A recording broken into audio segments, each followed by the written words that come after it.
This is a story about our exploration of what we thought was an abandoned haunted Tuscan village which turned horribly wrong.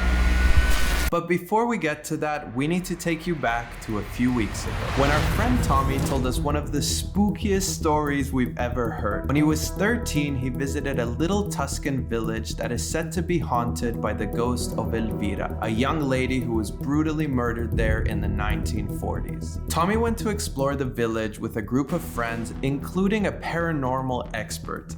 And what happens next is pretty damn surreal. As they were approaching one of the abandoned houses, the guy leading the pack felt a strong force pushing him backwards. And moments later, Tommy started yelling in agony after feeling an extremely sharp pain in his arm.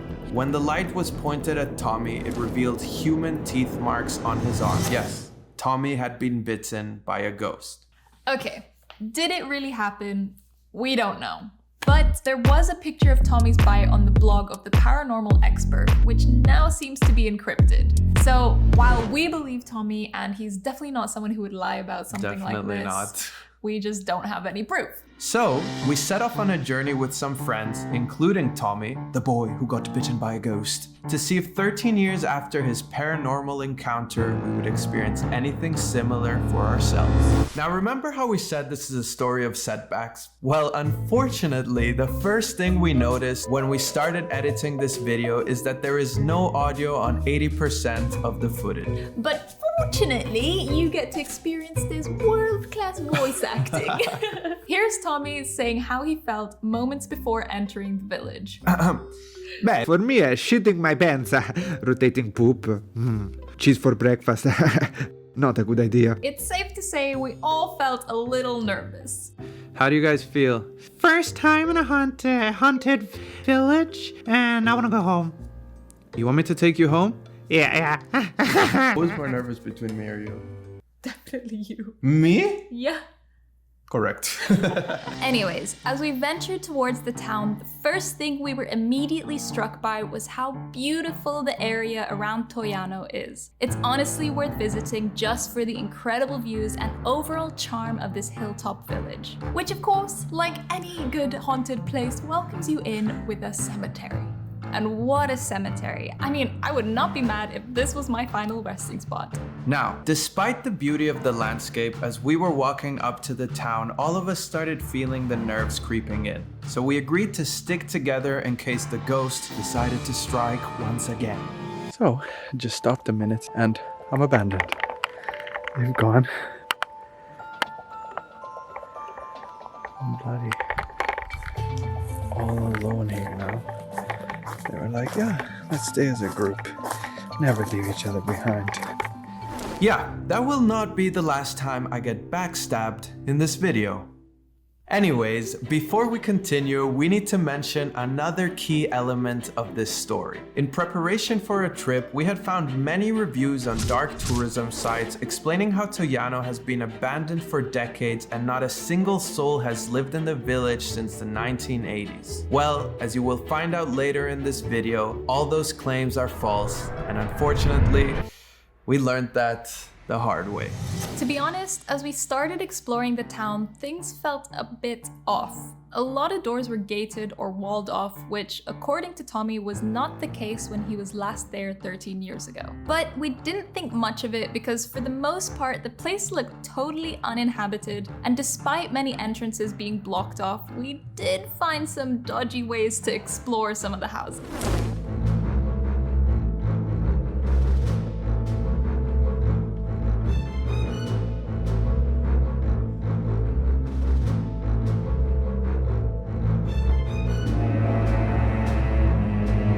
Exploring some buildings, Tommy finally decided it was time to take us to the place where it all happened 13 years ago.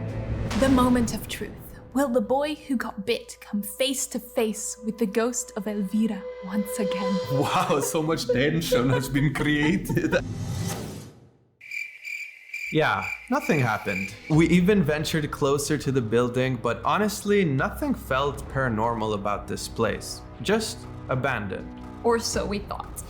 This is where things are about to take a turn for the worse. Driven by the spirit of adventure, 4 of us found another way to enter an abandoned house while Rach and Danny stayed back filming us.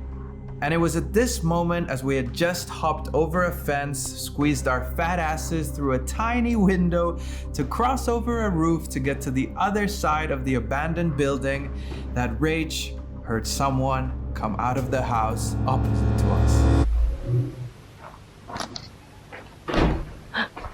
It was a man holding a big stick who asked if there was anyone in the building. I panicked and said there wasn't, hoping I'd buy the guys some time to escape. Stay heard us talking. I messaged him to get out when the man walked away, but he suddenly turned back towards the house. And then, what I was hoping wouldn't happen, happened. Whilst we were hiding, trying not to breathe, Rach sent us one last message. He's coming in. Yes, the man started climbing into the building. The guys were officially busted. And so, one by one, we proceeded to come out of hiding like a bunch of dirty rats being flushed out of a sewage drain. One of us even debated jumping down the roof to escape. Yeah, at this point, Danny and I panicked and decided to walk away since we claimed not to know the guys. We're leaving. Without our friends. Girlfriend of the year! There's a problem. Can you explain this? I will say like, me and my girlfriend would like to sleep here. So while Rach over here was planning a new life with Danny behind my back, we were being faced with a hard decision. The man, who turns out lives in the village, explained how he was sick of tourists like us coming to explore the supposedly abandoned houses driven by the fake news online, and at times even damaging the buildings or stealing from the inhabitants of Toiano. He proceeded to give us 2 options. 1, he would call the police and report us for entering a private property, or 2, he would let us leave if we promised him not to post any of the content, as it would promote others to follow a similar behavior. Well, we proposed a 3rd option, and it does not involve going behind the guy's back. You see, we believe that when you take the time to be flexible and empathetic in your thinking, you can often create a win-win scenario that benefits both parties. We understood that the man was sick of people coming to Toiano thinking the place is abandoned and just not respecting the village and its citizens. So we asked him, what if we share the truth about our experience in Toiano, clarify that this village is definitely not abandoned, and exploring the buildings could potentially land you in jail? Well, thankfully, he agreed. That's why we're here today in front of you and I'm not behind bars. He also told us to mention that the few citizens of Toiano are happy to see tourists coming to visit the village, but not because of the false media claiming it's haunted or abandoned, but rather because it's a truly spectacular town which showcases all the beauty and charm Tuscany has to offer.